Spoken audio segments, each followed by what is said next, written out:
திருப்பத்தூர் மாவட்டம் ஜலகம்பாறை அருவியில் வெள்ளப்பெருக்கு ஏற்பட்டுள்ளது. விவரங்களோடு செய்தியாளர் சுரேஷ் இணைந்திருக்கிறார்.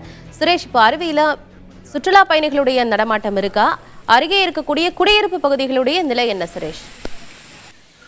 ஆனந்தி, திருப்பத்தூர் முக்கிய சுற்றுலா தலங்களில் ஒன்றான ஜலகம்பாறை ஏலகிரி மலை அடிவாரத்தில் அமைந்துள்ளது. இந்த நீர்வீழ்ச்சிக்கு பொதுவாக வார இறுதி நாட்களில் அருகில் உள்ள பெங்களூரு, சென்னை போன்ற பகுதியில் இருந்தெல்லாம் சுற்றுலா பயணிகள் வருவது வழக்கம். தற்போது புயல் காரணமாக சுற்றுலா பயணிகள் வரத்து மிகவும் குறைந்துள்ளது.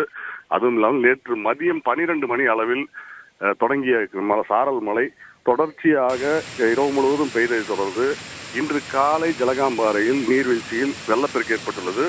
இதனைத் தொடர்ந்து திருப்பத்தூர் வனத்துறையினர் அப்பகுதியில் முகாமிட்டு சுற்றுலா பயணிகளை உள்ளே அனுமதிக்காமல் தடுத்து வருகின்றனர்.